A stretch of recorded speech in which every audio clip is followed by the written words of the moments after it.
I heard them before I saw them, standing there at the altar, holding Raymond's rough, calloused hand in mine, wearing the burgundy dress I'd spent 3 weeks picking out at 4 different stores.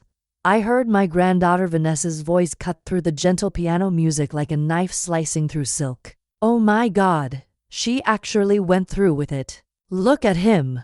The words carried. They were meant to carry.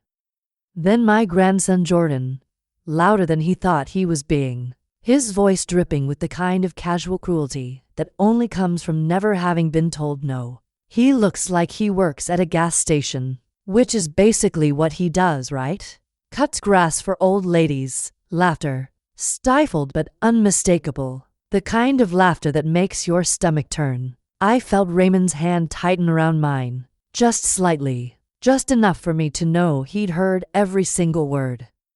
The pastor was still talking. Something about love being patient, love being kind, love never failing.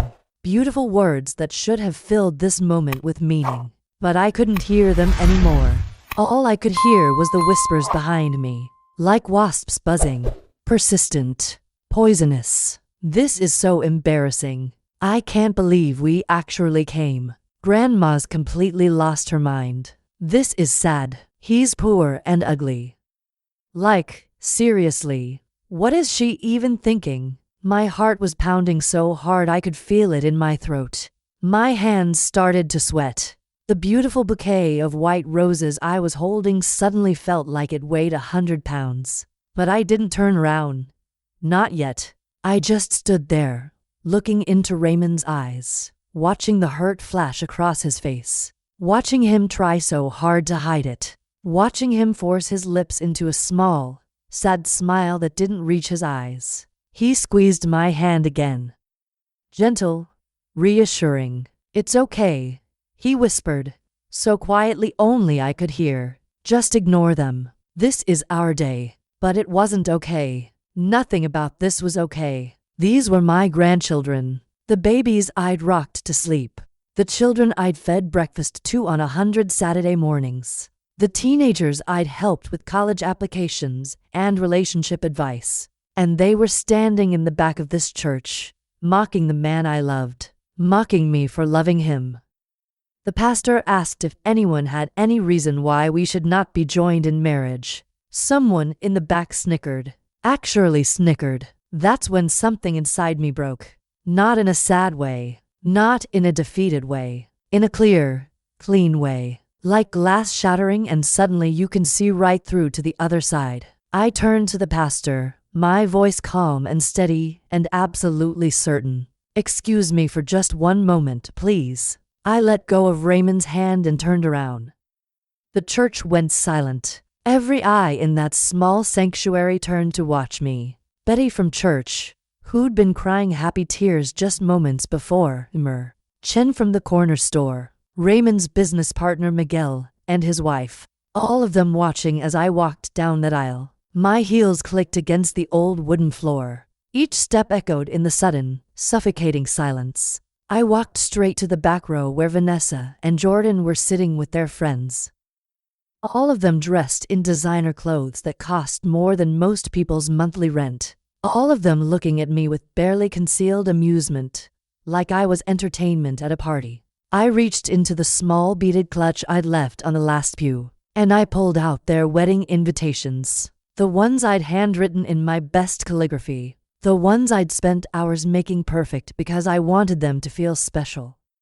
Because even after everything, I'd still hoped they'd come and be happy for me. I tore Vanessa's invitation in half. The sound of ripping paper was loud in the quiet church. Then I tore it in half again, and again. Then I let the pieces fall into her lap like confetti. You're no longer welcome at my wedding, or in my life. Her mouth fell open. Her face went pale. For once in her 22 years, Vanessa had nothing to say. I turned to Jordan and picked up his invitation from where I'd placed it on the pew. Rip, rip, rip. Same goes for you. I handed him the torn pieces, my hand perfectly steady. If you can't show respect to the man I love, then you don't get to be part of my future. It's that simple. The whole church went absolutely silent. Not a single person breathed. Not a single person moved. Jordan's friends looked shocked. One of them had her phone out, probably recording, and I didn't even care. Let them record it. Let them post it online. Let the whole world see. I turned and walked back down that aisle with my head held high, my spine straight, my heart pounding but my steps sure. I took Raymond's hand again. It was shaking slightly. I looked at the pastor and smiled. We can continue now. I'm ready. Have you ever watched someone you love be publicly humiliated for choosing happiness? If this moment feels familiar, subscribe to the channel and share your story in the comments below. You're not alone in this. My name is Margaret N. Richardson. I'm 67 years old, and if you'd told me a year ago that I'd be standing at an altar tearing up wedding invitations in front of my grandchildren, I would have laughed and called you crazy. But here we are. Let me back up. I'm a retired school principal. Spent 42 years in education. Started as a fourth-grade teacher back in 1979, fresh out of college with big dreams and bigger hair. Worked my way up to vice principal, then principal of Washington Elementary School, where I stayed for 23 years until I retired in 2018. I've lived in the same house in the same neighborhood for 38 years. A 3-bedroom craftsman-style house with a front porch and a maple tree in the yard. That's older than my marriage was. The house has cream-colored siding that needs repainting and a creaky third step on the front porch. That Thomas always meant to fix but never got around to. Inside, it's filled with furniture we picked out together over decades. The blue couch we bought when Patricia was in high school. The dining room table where we ate every family meal.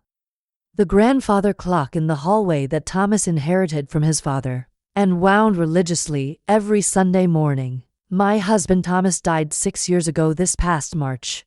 Heart attack while he was mowing the lawn on a Saturday afternoon. 1 minute he was alive, complaining about the dandelions taking over the grass. The next minute he was on the ground, and by the time the ambulance got there, he was gone. Just like that. Like someone flipped a switch. For a long time after that, I just existed.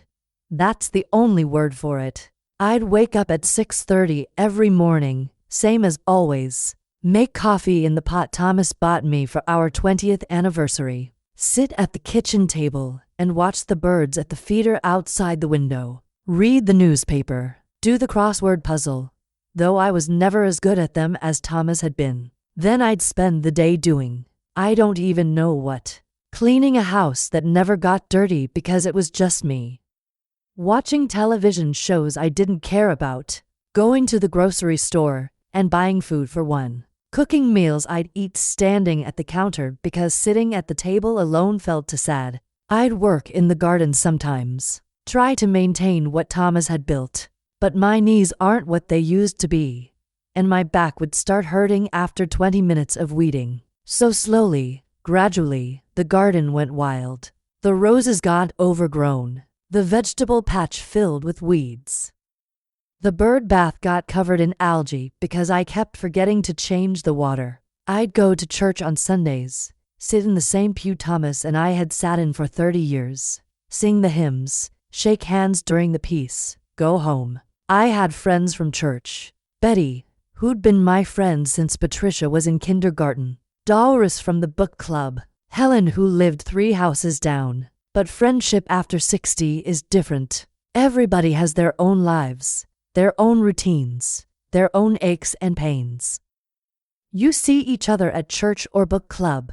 You chat for a few minutes, and then you go home to your empty house. My daughter Patricia is 43 now. She's a corporate attorney at one of those big firms downtown with glass walls and expensive art in the lobby. She's smart, ambitious, driven, and married to Greg, who works in finance and makes the kind of money that puts them in a tax bracket I can't even imagine.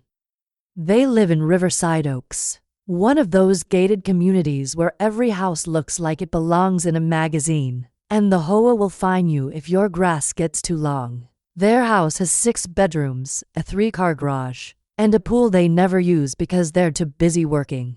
Patricia and I used to be close. When she was growing up, we'd talk for hours. About books, about her dreams, about boys, about everything. She'd come to me with her problems, and I'd help her figure them out. But somewhere along the way, after she got married and started climbing the corporate ladder, we drifted apart. Now our conversations are surface level.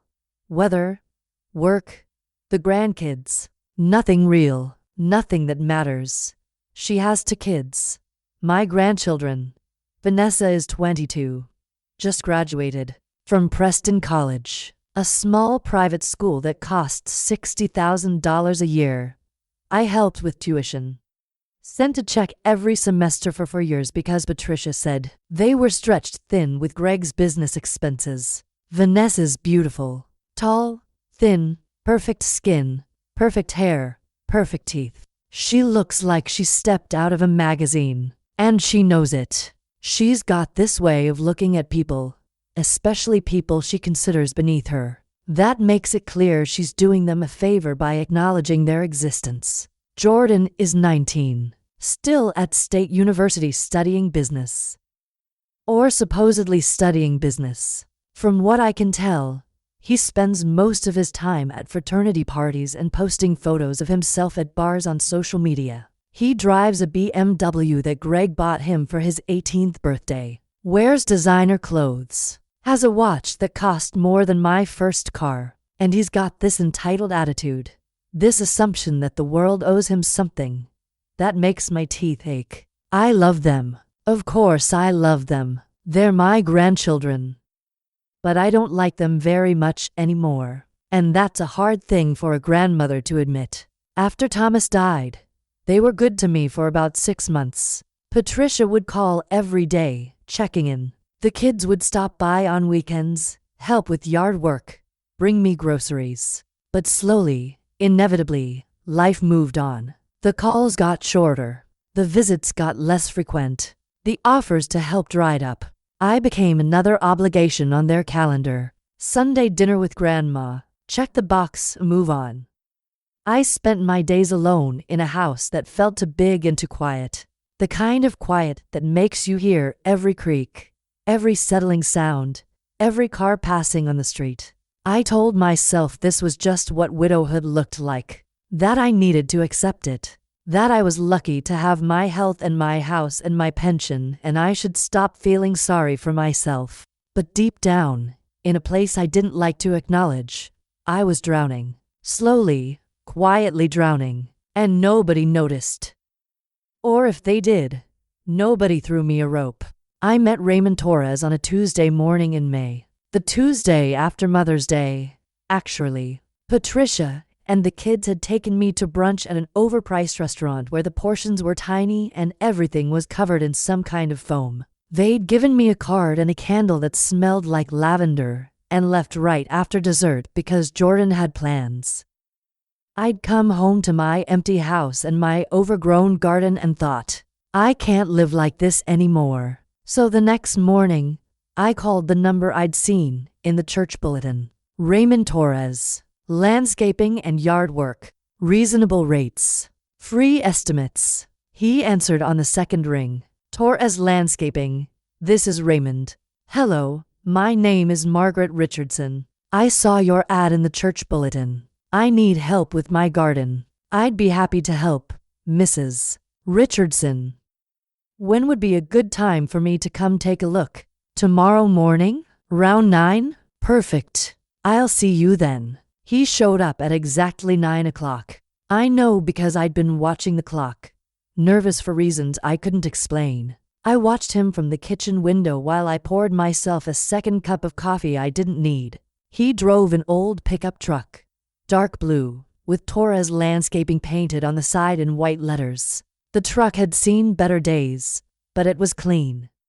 Well maintained. He got out, and I got my first real look at him. He was shorter than Thomas had been, maybe 5'9". Stocky build, solid, the kind of build that comes from years of physical labor. Dark brown skin that spoke of hours spent in the sun. Gray hair cut close to his head. maybe a few years younger than me, though it was hard to tell. He wore faded blue jeans that were clean but worn at the knees, a gray t-shirt, work boots that looked like they'd walked 1,000 miles. He had a dignity about him, even in his work clothes, a quiet confidence. He walked around the garden slowly, taking his time, not rushing, really looking at it, studying it like it was a puzzle he was trying to understand. Then he walked up to the back door and knocked. 3 gentle knocks. I opened it, and he smiled. It was a genuine smile, the kind that reaches your eyes and crinkles the corners, the kind of smile that makes you want to smile back. Mrs. Richardson? I'm Raymond. Raymond Torres. Thank you for calling me. Please, come in. He looked down at his work boots, dusty from walking through the garden. Oh, I don't want to track dirt through your house. We can talk out here if you'd prefer. Nonsense, come in. I'll make more coffee. He took off his boots and left them neatly by the door before stepping inside in his socks. They were white athletic socks, clean, with a small hole starting at the toe. For some reason, that detail made me like him immediately. My mama raised me better than to walk through a lady's house with dirty shoes, he said with a small laugh. We sat at my kitchen table, the same table where Thomas and I had eaten thousands of meals, and I poured him coffee in one of my good mugs. Cream sugar? Just black. Thank you. He pulled out a worn spiral notebook and a pencil stub from his back pocket. So tell me about this garden, Mrs. Richardson. What did it used to look like? What do you want it to be? Nobody had asked me that before. The other landscapers I'd gotten quotes from had just walked around, scribbled numbers on clipboards, and said they could clear it all out for X amount of dollars. But Raymond wanted to know the story. He wanted to understand what the garden meant to me. So I told him about how Thomas had spent every Saturday morning working in that garden for 30 years. About how he'd planted the roses along the back fence because they were my favorite, even though he preferred wildflowers. About the vegetable patch where we used to grow tomatoes and peppers and zucchini every summer. So much zucchini we'd have to give it away to neighbors. I told him about the bird bath in the corner that we'd bought on our 20th anniversary at an antique shop in Vermont. About the little stone bench under the maple tree where I used to sit and read while Thomas worked. I told him how it had all gone to seed after Thomas died, how I'd tried to keep it up but couldn't, how looking at it now made me sad because it reminded me of everything I'd lost. Raymond listened to every single word, took notes in his little spiral notebook, nodded in the right places. His eyes were kind, really kind. Sounds like this garden meant a lot to both of you. It did. It was his pride and joy. Then we're not clearing it out. We're bringing it back. Something about the way he said we made my chest feel tight, like I couldn't quite get a full breath. That would be wonderful, but it might be expensive. Let me work up an estimate. I'll try to keep it reasonable.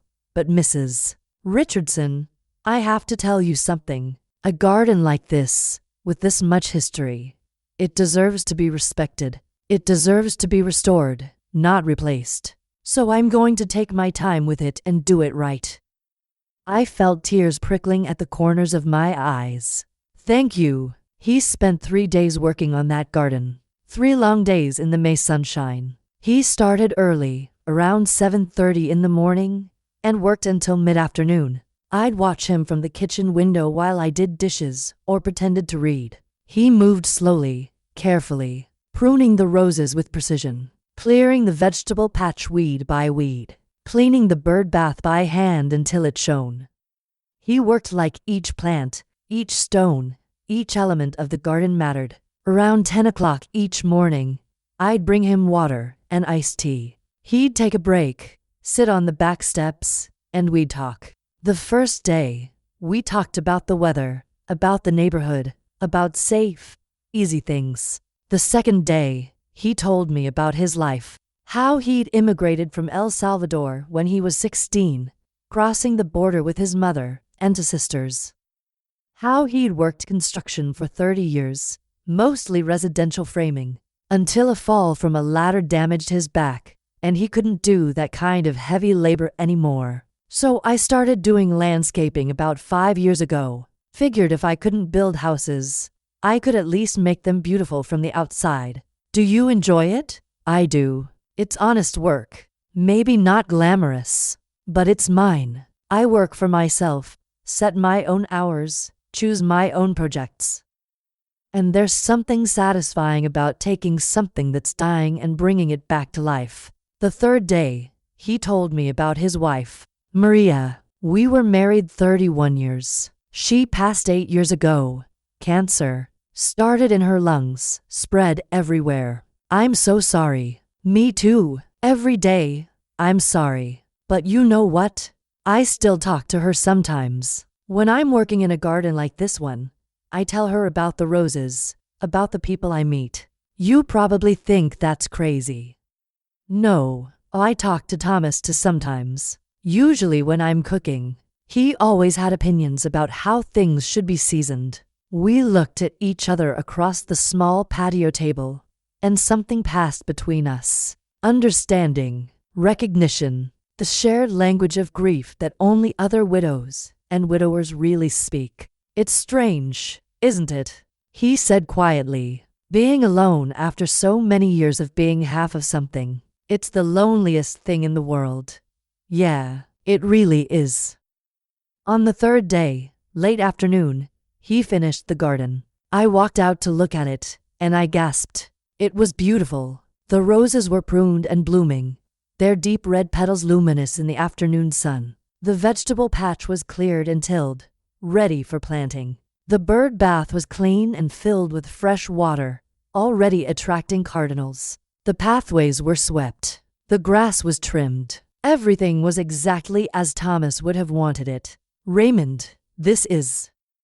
I don't have words. It's perfect. Your husband would be proud, I think. That's when I started crying. I don't know why. Maybe because someone finally saw me. Really saw me. Saw what I'd lost and cared about it. Maybe because for the first time in 6 years, something in my life looked the way it was supposed to look. Raymond didn't try to fix it. Didn't tell me not to cry or that everything would be okay. He just stood there quietly, respectfully, until I was done. I'm sorry, I said, wiping my eyes with the back of my hand. I don't know what came over me. Don't apologize, Mrs. Richardson. Grief sneaks up on you sometimes. You think you're fine, and then something small just breaks it all open again. You understand? I do. We stood there in the garden, in the late afternoon light, and for the first time in longer than I could remember, I didn't feel alone. Would you like to stay for dinner? I said suddenly.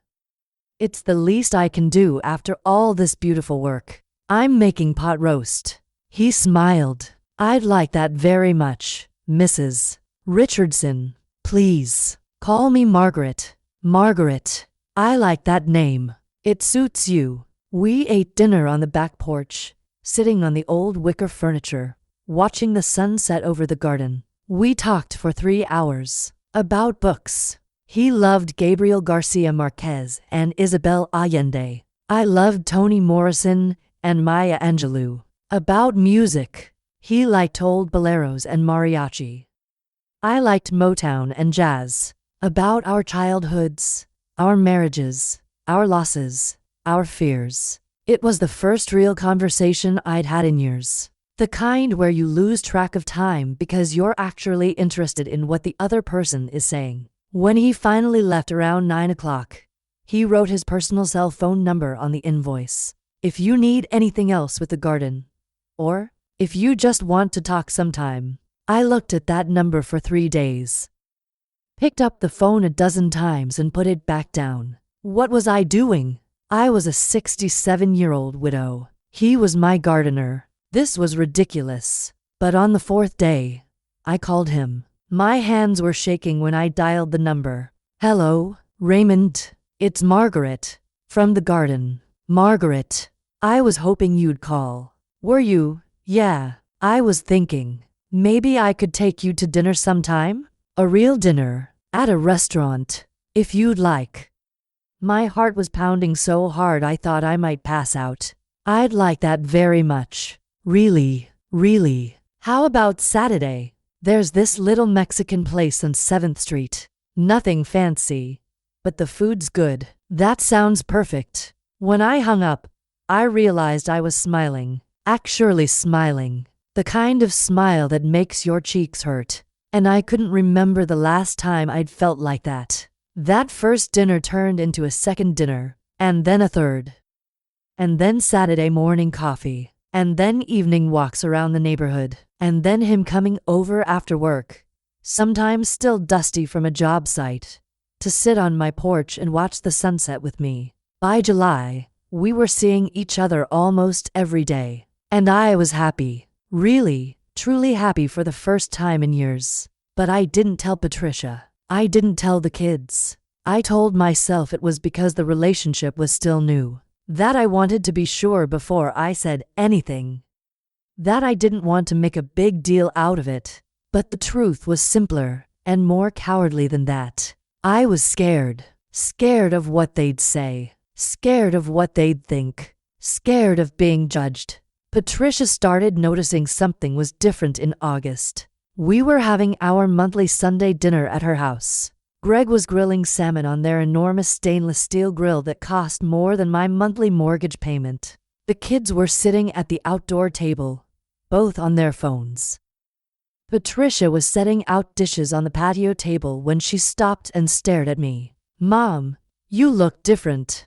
"Different how?" "I don't know. Younger? You're wearing makeup. And is that a new dress?" I looked down at the simple blue sundress I was wearing. I'd bought it 2 weeks ago because Raymond had mentioned he liked blue. "It's not new. I've had it for a while." She studied me with the same intense gaze she probably used on witnesses in court. "You're smiling more. And you've lost weight. Are you okay? You're not sick, are you?" "I'm fine, Patricia. Better than fine, actually." "Why? Why what? Why are you better than fine?" Vanessa looked up from her phone for the first time since I'd arrived. "Yeah, Grandma. What's going on? You seem weird." "Weird how?" "I don't know, Happy. It's weird." Jordan laughed from across the table. "Maybe Grandma's got a boyfriend." He said it as a joke, like the idea was absurd. Hilarious. The table went quiet. Patricia set down the platter she was holding with a loud thunk. "Mom, are you seeing someone?" "Why would you ask that?" "Because Jordan's right. You're acting different, happier, distracted. Those are the signs." "Signs of what?" "Of dating." I felt my face get hot. My hands started to sweat. "Can we just eat? I'm hungry." But Patricia wasn't letting it go. "Mom, are you seeing someone?" Everyone was looking at me now. Greg with his spatula. The kids with their phones down. Patricia with her arms crossed. "What if I am? What if you? Oh my God. You are seeing someone." Vanessa's mouth fell open. "Grandma, who is it? Tell us." "It's no one you know. And it's new. I'm not ready to talk about it yet." Patricia pulled out a chair and sat down across from me. "How new?" "A few months." "A few months?" "Mom, how could you not tell me for months?" "Because I knew you'd react exactly like this." "Like what?" "Like a daughter who cares about her mother. Like someone who thinks I need permission to live my life." The tension at that table was thick enough to cut with a knife. Greg cleared his throat uncomfortably. The kids exchanged glances. "Fine," Patricia said coldly. "Don't tell me. But don't be surprised when I worry. You're at a vulnerable age, Mom. There are people who take advantage of." "Stop. Just stop right there." I stood up, my chair scraping loudly against the stone patio. "I'm not discussing this. Not like this. I'll tell you about him when I'm ready. Until then, please respect my privacy." I left, walked right out of that backyard, got in my car, and drove home. Patricia called me 6 times that night. I didn't answer. The next few weeks were tense. Patricia would call and ask pointed questions about how I was spending my time.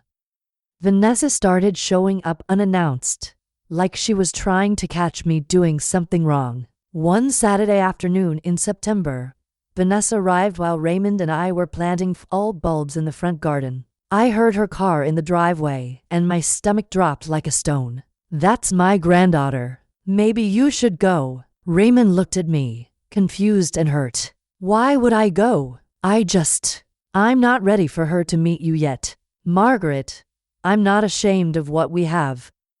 "Are you?" No, of course not. It's just complicated." "Okay, then I'll leave out the back." But it was too late. Vanessa came through the side gate instead of the front door, probably because she saw my car and assumed I was in the backyard. She stopped dead when she saw Raymond kneeling next to me in the dirt, both of us wearing garden gloves, both of us with soil under our fingernails. "Oh, Grandma, I didn't know you had a company." "Vanessa, this is my friend Raymond." "Raymond, this is my granddaughter Vanessa." Raymond stood up, brushed off his jeans, and extended his hand with a warm smile. "It's really nice to meet you, Vanessa. Your grandmother talks about you all the time." She looked at his hand like it was covered in something contagious, which, to be fair, it was a little dirty from the gardening. But still, she didn't shake it. "Yeah, hi." The silence was thick and uncomfortable, awkward in a way that made my skin crawl. Raymond lowered his hand slowly. "Well, I should probably get going anyway. Margaret, I'll call you later about those rose bushes." "Okay. Thank you for your help today." He gave Vanessa a polite nod and left through the back gate. After he was gone, Vanessa sat down on the porch steps where Raymond had been sitting just moments before. "That's the gardener guy, right? The one who worked on your yard back in May. His name is Raymond, and yes. And you're friends with him?" "Yes, Vanessa, I'm friends with him. Good friends." She wrinkled her nose like she smelled something bad. "Grandma, you know that's kind of weird, right?" "What's weird about it?" "He's like the help. You don't become friends with the help. It's awkward." I felt anger rising in my chest like lava. "He's not the help. He's a person. A good person who runs his own business." "Okay, but what do you even talk about? Does he even have a college degree?" "Not everyone needs a college degree to be interesting or valuable, Vanessa. Some of the smartest, kindest people I've ever met never set foot in a university." She rolled her eyes in that way young people do when they think you're being hopelessly naive. "I'm just saying, Grandma, it looks weird. What would people think if they saw you hanging out with your gardener?" "I don't care what people think." "Well, you should. You're Margaret Richardson. You were a principal. You have a reputation in this community." "A reputation as what? As someone who's supposed to die alone and lonely?" "That's not what I meant." "Then what did you mean?" She stood up, brushing off her designer jeans that probably cost more than Raymond made in a week. "I just think you should be careful. That's all. Men like that, they see women like you as an opportunity. Women like me? You know, older, alone, with assets." The word assets hit me like a slap. "Get out." "What?"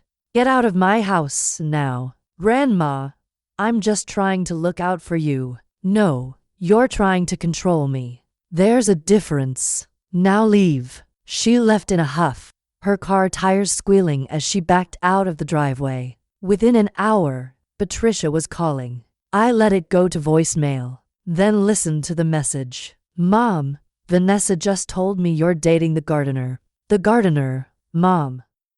Are you serious? We need to talk about this. Call me back now." I deleted the message. She called again, and again, and again. Finally, I answered. "What, Patricia? Don't what me? Vanessa says you're seeing Raymond Torres? Your landscaper? His name is Raymond. And yes, I'm seeing him." "How long has this been going on?" "4 months." Silence. A long, horrible silence. 4 months. "And you didn't think to tell your own daughter?" "I didn't tell you because I knew you'd react exactly like this.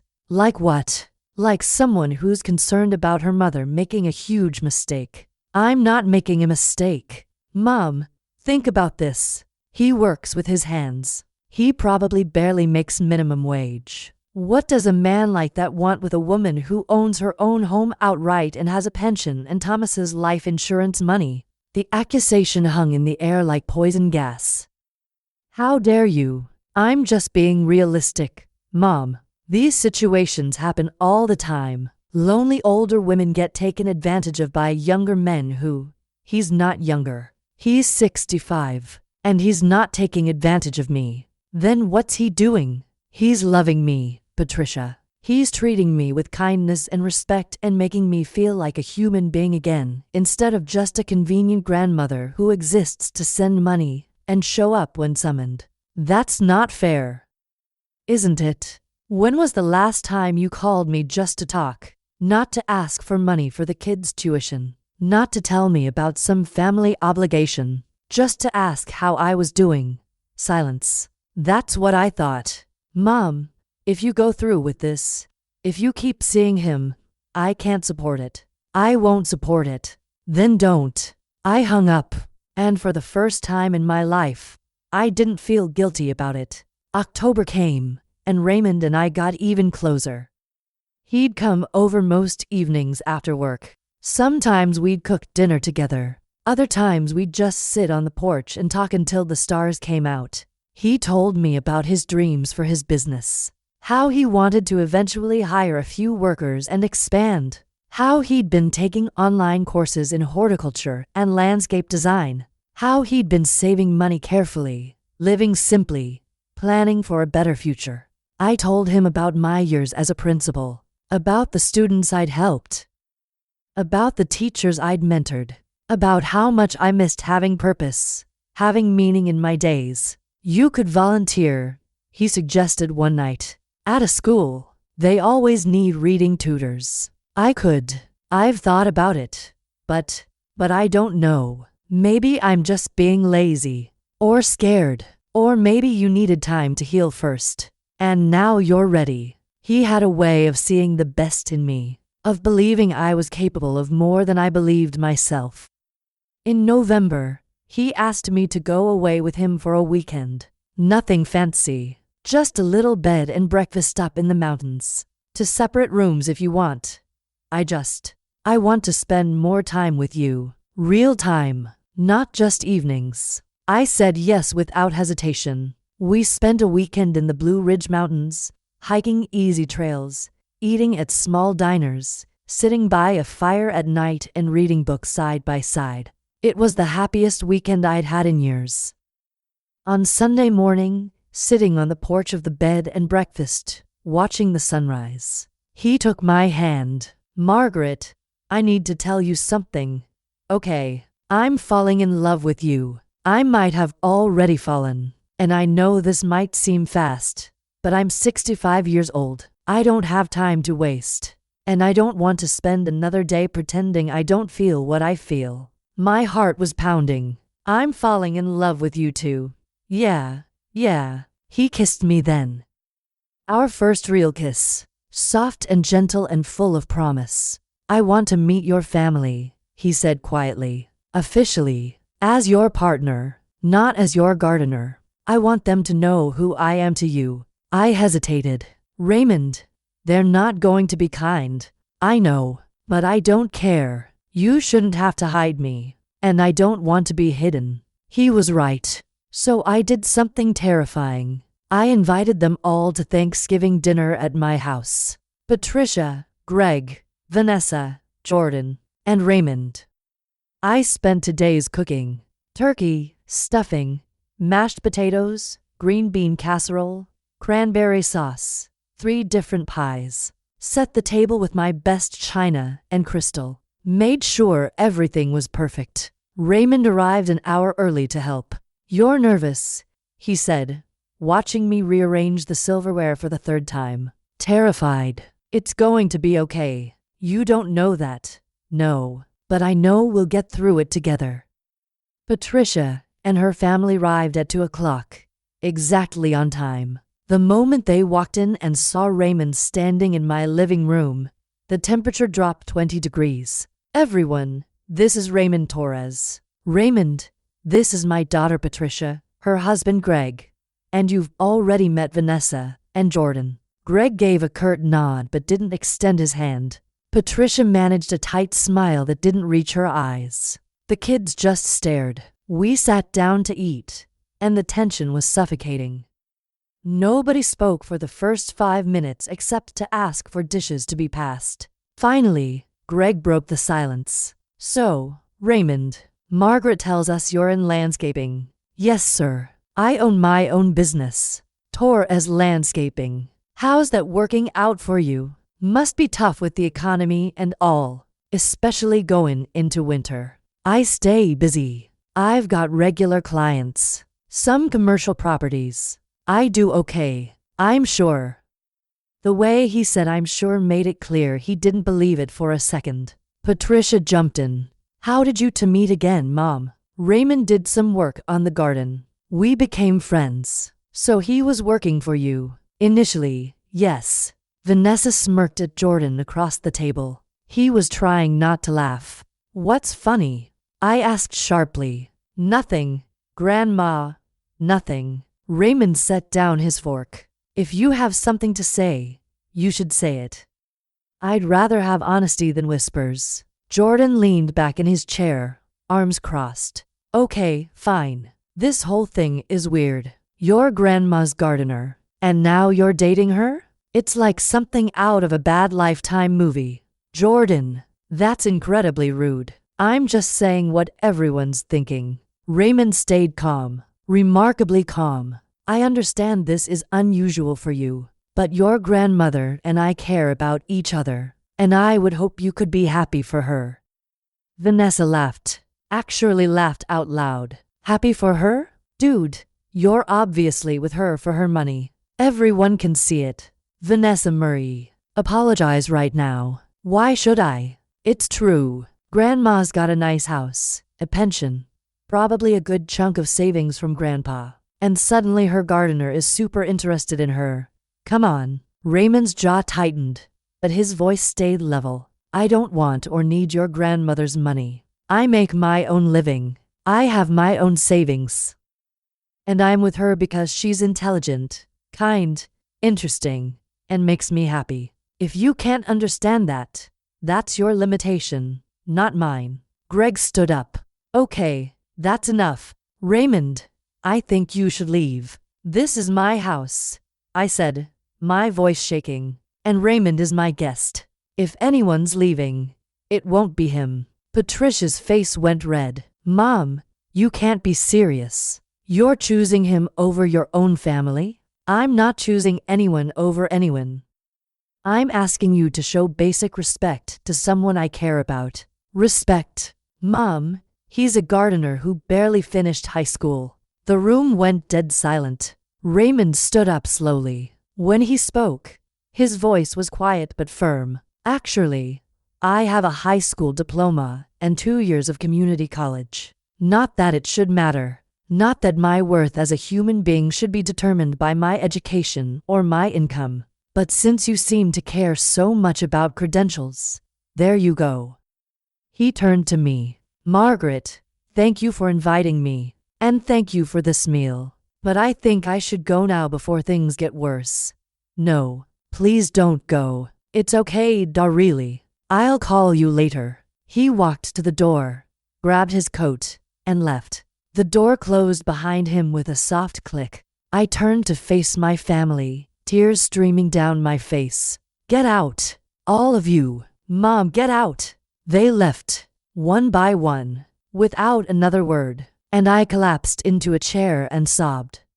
Later that night, Raymond called. I'm so sorry, I said. I'm so sorry. Don't apologize. That wasn't your fault.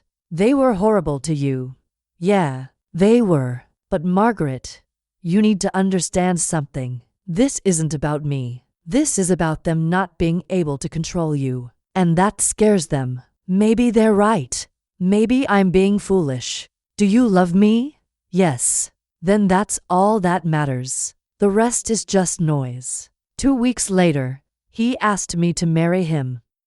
We were sitting in my garden, in the spot where we'd first had coffee together back in May. He got down on one knee on the cold December ground and pulled out a simple gold band. "Margaret and Richardson, I don't have much to offer you except my love, my loyalty, and my promise to make every day we have left on this earth as beautiful as I can. Will you marry me?" I said yes, and I didn't care what anyone else thought. That night, I couldn't sleep. I lay in bed staring at the ceiling, the engagement ring on my finger catching the moonlight through the window. And I kept thinking about Vanessa when she was little. She was maybe 3 years old. Patricia had just started her new job at the law firm, working insane hours, sometimes not coming home until 9 or 10 at night. So I'd been watching Vanessa 3 days a week. One afternoon in spring, we were in my backyard. Vanessa was on the swing set Thomas had built, pumping her little legs, trying to go higher. "Push me, Grandma, push me higher." I'd pushed her, laughing as she squealed with delight. And then she leaned back too far, lost her grip, fallen. She'd hit the ground hard, scraping her knee badly, blood everywhere, crying so hard she could barely breathe. I'd scooped her up and run inside, my heart pounding with fear, cleaned the wound with warm water and soap while she sobbed. Put antibiotic ointment on it, covered it with a large Band-Aid covered in butterflies. "There, baby, all better now." She'd wrapped her little arms around my neck and squeezed so tight. "I love you, Grandma. You always make everything better. I love you too, sweet pea. When I grow up, I'm gonna take care of you just like you take care of me. And I'm never gonna let anyone be mean to you. Ever. I promise." I'd kissed the top of her head, breathing in the baby shampoo smell of her hair. "You don't need to worry about that, honey. You just focus on being a kid." But she looked up at me with those big serious eyes. "No, I really promise, Grandma. I'm gonna protect you forever and ever." Now, lying in my dark bedroom at 2 in the morning, I could still feel that hug, could still hear that promise. And what I felt more than anything was the contempt in her voice at Thanksgiving.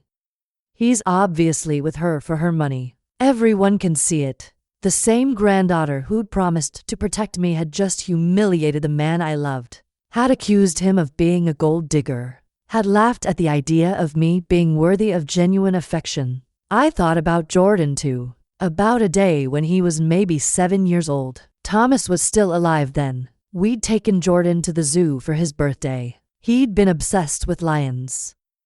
Had books about them, stuffed animals, pajamas with lion prints. When we got to the lion exhibit, one of the male lions had come right up to the fence. So close we could see his golden eyes, could hear his breathing. Jordan had been frozen with fear and wonder. Thomas had lifted him up onto his shoulders so he could see better, feel safer. "Grandpa, what if he tries to eat me?" "Lions don't eat people at the zoo, buddy. They're well fed. Plus, you're too skinny. Not enough meat on those bones." Jordan had giggled. "You're silly, Grandpa. And you're brave. Look at you, staring down the king of the jungle." After the zoo, we'd gotten ice cream. Jordan had ordered chocolate with rainbow sprinkles. Got it all over his face and shirt. "Grandma, this is the best day ever." "I'm glad, sweetheart. Can we do this every week? Just you and me and Grandpa?" "Maybe not every week, but we can do it again soon."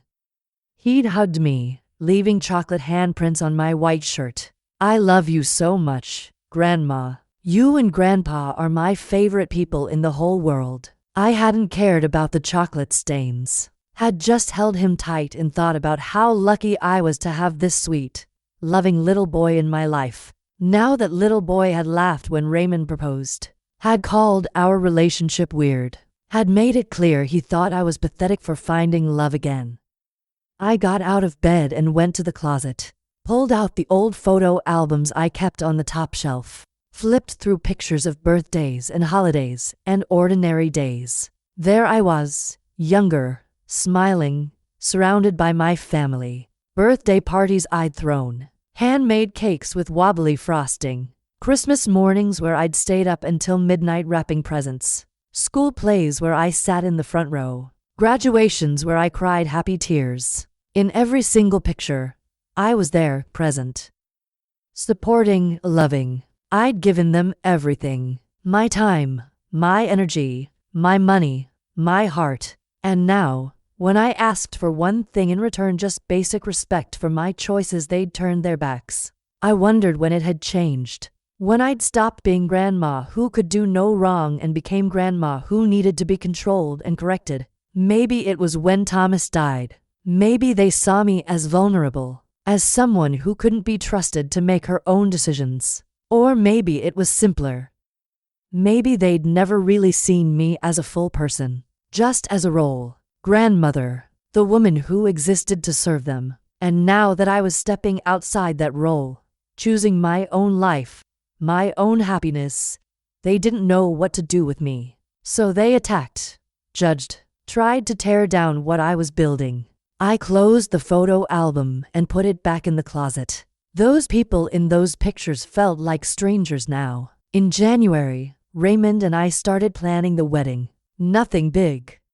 Just a small ceremony at the church. A few friends. Simple and meaningful. I sent out invitations. Handwrote them in my best calligraphy. Spent hours making them beautiful. One to Patricia and Greg. One to Vanessa. One to Jordan. I didn't hear back from any of them. I called Patricia. She answered on the fifth ring. Mom, did you get the invitation? I got it. And what? Are you coming? Silence. Mom, I can't support this. I've told you that. It's my wedding, Patricia. It's a mistake. A huge mistake. And I'm not going to stand there and watch you make it. So you're really not coming? To your own mother's wedding? Not to this one, no. I felt something crack in my chest. What if I asked you, really asked you? As your mother, would you come then? More silence. No. I'm sorry, but no. Greg and I have talked about it, and we think this is a terrible decision. We think Raymond is taking advantage of you. And we can't be part of it. He's not taking advantage of me. Mom, you barely know him. You've known him less than a year. I know him better than I've known anyone in a long time, including you. That's not fair, isn't it? When was the last time you and I had a real conversation, Patricia? Not about money or obligations or what you need from me. A real conversation about how we're feeling, what we're going through. She didn't answer. That's what I thought. Mom, please don't do this. Please don't marry him. Just wait. Give it more time. If it's real, it'll still be real in a year or two. I'm 67 years old, Patricia. I don't have years to waste. And I don't need your permission. Fine. Then don't expect us to be there. She hung up. I tried calling Vanessa. It went straight to voicemail. Vanessa, it's Grandma. I'd really like you to be at my wedding. Please call me back. She texted me 2 hours later. Sorry, Grandma. Can't make it. Have plans that day. The wedding was 2 months away. She didn't have plans. She just didn't want to come. Jordan didn't even respond at all. I was crushed, devastated, spent days crying, wondering if I was making a huge mistake. Raymond noticed. Talk to me. They're not coming. None of them. I'm sorry. Am I doing the wrong thing? Maybe they're right. Maybe I'm being foolish. He sat down next to me, took both my hands. Margaret, listen to me. I love you. Completely, unconditionally, not because of your house or your money or anything else. I love you because you're you. And if you're having doubts, if you want to call this off, I'll understand. I'll walk away if that's what you need. Do you want to walk away? God, no. I want to marry you more than I've wanted anything in my life. But not if it means you're going to regret it. Not if it means you're going to spend the rest of your life wondering if you made the wrong choice. I looked at him, at this good, patient, honest man who'd shown me what real love looked like. I don't have doubts about you. I have doubts about them. About whether I'm doing the right thing by choosing my happiness over their approval. Those aren't the same thing, Margaret. Your happiness shouldn't require their approval. He was right. He was absolutely right. I want to marry you. You're sure? I've never been more sure of anything. The day before the wedding, I got a call from Greg. Margaret, it's Greg. Hello, Greg. I wanted to talk to you one more time. Before you do something you can't undo. I'm listening. This Raymond guy, have you done a background check? Do you know anything about his financial situation? His history? I know everything I need to know. Do you? Because I did some digging. And there are some red flags. My stomach clenched. What kind of red flags? He's been married before. Did you know that? Yes. His wife died 8 years ago. He's told me all about her. Did he tell you he filed for bankruptcy 15 years ago? Yes. He had medical bills from his wife's cancer treatment. He's been rebuilding his credit ever since. Greg sounded surprised. Oh well. Did he tell you he doesn't own his home? That he's been renting the same small apartment for 5 years? Yes, Greg. I know all of this. He's been completely honest with me about his financial situation. And you're okay with it? With marrying someone who's essentially broke? He's not broke. He's financially stable. He just doesn't have wealth. There's a difference. And yes, I'm more than okay with it. Margaret, I'm just trying to protect you. No, Greg, you're trying to protect your inheritance. There's a difference. Silence. That's not. Yes. It is. You're worried that if I marry Raymond, there won't be as much money left for Patricia and the kids when I die. That's what this has been about from the beginning. That's not fair. Neither is treating me like I'm incompetent, like I can't make my own decisions, like the only reason a man would want me is for money. I didn't mean. Yes, you did. And you know what? I'm done. I'm done justifying my choices to you. I'm done asking for permission to be happy. Tomorrow, I'm marrying Raymond, and you're either there or you're not. But either way, I'm moving forward with my life. I hung up, and I felt lighter than I had in months. That night, Raymond came over. We sat on the porch in the cold February air, wrapped in blankets. Tomorrow's the day, he said softly. Tomorrow's the day. How are you feeling? Scared, excited, sad, happy. All of it at once. That sounds about right. Do you think they'll come? Last minute. I don't know. Do you want them to? I thought about it.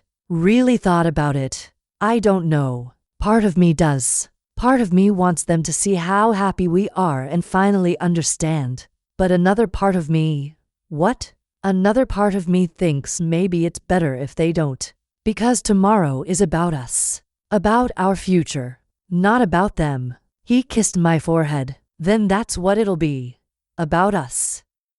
After the ceremony, at the small reception in the church hall, I kept waiting for the other shoe to drop. For them to call, to text, to show up and make a scene. But nothing happened. We ate cake, danced to old songs, celebrated with people who genuinely cared about us. And then Raymond and I left early, driving to his apartment, our apartment now in comfortable silence. Once we were inside, he turned to me. I have something to show you. He led me to his small garage workspace. Inside were dozens of pieces of furniture. Tables, chairs, benches, cabinets. All handmade, all beautiful. Raymond, these are incredible. I've been building them for 3 years. Selling them online, little by little, building a customer base. He handed me a folder of documents. This is the paperwork for my business. Margaret, I'm opening a real storefront, a shop downtown. I signed the lease 3 weeks ago. Didn't want to tell you until everything was finalized. I looked at the documents, the business plan, the projected revenues, the lease agreement. It was real. A real business. Raymond, this is amazing. I know what your family thinks of me. That I'm just some poor gardener who saw an opportunity. But I've been planning this for years. Long before I met you, I've been saving every penny, living in this small apartment, driving that old truck. Also, I could build something real. He pulled out his bank statements. I'm not rich, Margaret. But I'm not broke either. I have enough. More than enough. I've never needed your money. I've never even thought about your money. I looked at the numbers and felt tears welling up. Why didn't you show me this before? Why didn't you tell them? Because it shouldn't matter. Even if I was struggling financially, it wouldn't make me less worthy of love. Even if all I did was cut grass, that wouldn't mean I couldn't make you happy. Their problem isn't my bank account. Their problem is that they can't control you anymore. He was right. Completely right. He handed me another envelope.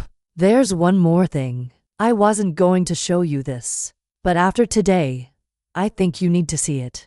Inside were printed emails between Raymond and Greg. I started reading, my hands shaking. Greg, this is Raymond Torres. I wanted to reach out man to man. I know my relationship with Margaret is difficult for your family. I want you to know my intentions are genuine. I love her very much. I would never do anything to hurt her. I'm happy to meet with you anytime to answer any questions you might have.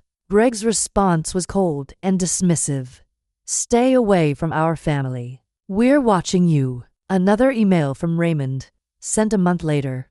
Greg, I understand your concerns, but I'd really like a chance to talk to you in person. I have nothing to hide. I can show you my business records, my financial statements, whatever you need to see. I just want Margaret to be happy, and having her family's blessing would mean everything to her. Greg's response: there's nothing to discuss. You're taking advantage of a lonely widow, and everyone knows it. The only question is how long before you show your true colors. There were more, at least a dozen exchanges. Raymond trying, being patient, being respectful. Greg being hostile, dismissive, cruel. And then one final email from Raymond, sent just 3 weeks ago. Greg, I won't be reaching out again. I've tried everything to show you I'm a good man who loves Margaret. But I realize now that no amount of proof will convince you. You don't want to be convinced. You want her to stay alone and convenient. You want to control her life and eventually her assets. I see exactly what you're doing. And Margaret is starting to see it too. No response from Greg. I looked up at Raymond with tears streaming down my face. You tried. For months, you tried. Of course I tried. They're your family, and they treated you like garbage. Like you were nothing. Yeah, but that's on them. I looked at all the evidence. The business plan, the furniture, the bank statements, the emails, and suddenly, everything made sense. This wasn't about protecting me. This was about control and money. They weren't worried about me being taken advantage of. They were worried about losing their inheritance. Money that wasn't even theirs yet. Money that was mine. Oh my God. What? They think you're going to take their money. Money I haven't even died yet to leave them. Raymond nodded sadly. I figured that out about 2 months ago. That's why I wanted to show you all this, so you'd know the truth. I sat down heavily on his workbench, my wedding dress pooling around me. All this time, I thought they were being cruel out of concern, out of misguided love, and it was just greed. He sat beside me and took my hand. I need to tell you something else, something important, okay? When Maria died, she left me a letter. Told me not to spend the rest of my life alone. Told me that if I ever found someone who made me happy, I should hold onto them and never let go. Because life is too short and love is too rare. His voice cracked. I didn't think I'd ever find that again. Thought that part of my life was over. And then I met you. And you weren't just someone who made me happy. You were someone who made me want to be better. Who reminded me what it meant to really live. Raymond, let me finish. I know what people see when they look at me. An old guy who works with his hands. Someone who doesn't fit into their world. And I don't care, because when I look at you, I see the strongest, kindest, most beautiful woman I've ever known. And I will spend every day of the rest of my life making sure you know that.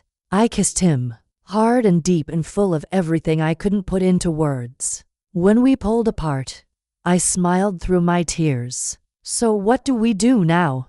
Now we live our lives together. We build our business. We make new memories. And we let them decide if they want to be part of it. And if they don't, then that's their loss, not ours. 3 months have passed since the wedding. 3 months since I tore up those invitations. 3 months since I chose myself. Patricia tried calling a few times in the first month. I didn't answer. Let them go to voicemail. Listen to the messages later. The first few were angry, defensive. Mom, what you did at the wedding was unacceptable. You humiliated Vanessa and Jordan in front of everyone. You owe them an apology. Then they turned more manipulative. Mom, I'm worried about you. This isn't like you. Please call me back. Let's talk about this rationally. And finally, desperate. Mom, please. It's been 6 weeks. I miss you. Can we please just talk? I didn't respond to any of them. Not because I didn't love them. Not because I didn't miss them. But because I needed space. Needed time to figure out who I was without their voices in my head telling me what to do, who to be, how to live. She sent a letter. I opened it this time. It was 3 pages long, handwritten, full of justifications and explanations and careful words that never quite became an apology. She said they were just trying to protect me, that they were worried about Raymond's intentions, that they loved me and only wanted what was best for me. But nowhere in those 3 pages did she say she was sorry for how they treated him, for the things they said, for trying to control my life. I wrote back, 1 page. Dear Patricia, I love you. I will always love you. But I can't have a relationship with you right now. Not until you can respect my choices and treat Raymond with basic human dignity. I'm not asking you to understand my decision to marry him. I'm not asking you to like him. I'm only asking you to respect that I'm an adult capable of making my own choices. When you're ready to do that, call me. Until then, I need space. Love. Mom, I mailed it and felt both sad and free at the same time. Vanessa texted me once. Just once. Grandma, I'm sorry for what I said at the wedding. I was just surprised. Can we talk? I wanted to believe her. Part of me did. But I texted back. When you're ready to apologize to Raymond too, not just to me, then we can talk. She never responded. Jordan hasn't reached out at all. And honestly, I'm not surprised. Raymond and I have been living together in his apartment. It's small, much smaller than my house.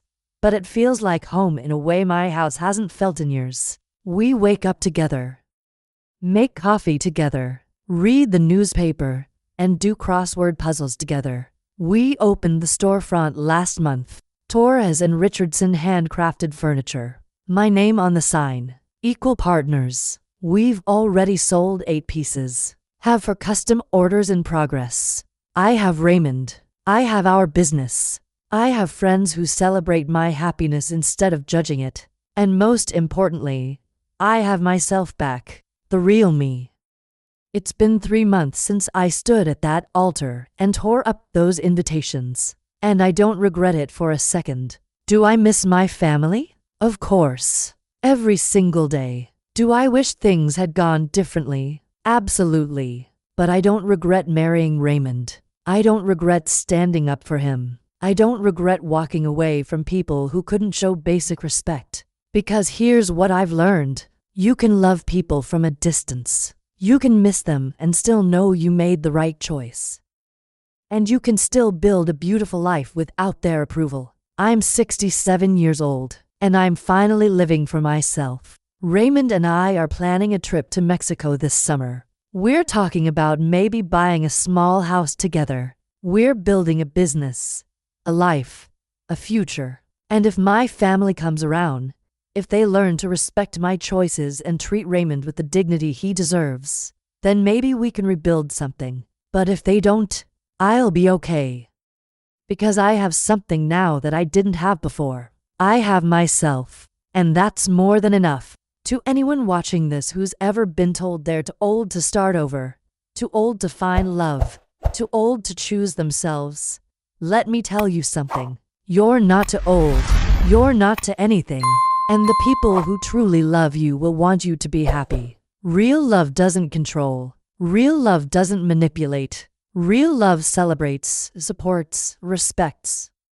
And if the people in your life can't do that, then maybe it's time to create some distance. You deserve better than conditional love. Your life is yours to live, not theirs, yours. If this story moved you, subscribe to the channel, leave a like, and share your experience in the comments. Have you ever had to choose between family approval and your own happiness? Tell your story. Someone out there needs to hear it, and your voice might be exactly what gives them the courage to choose themselves.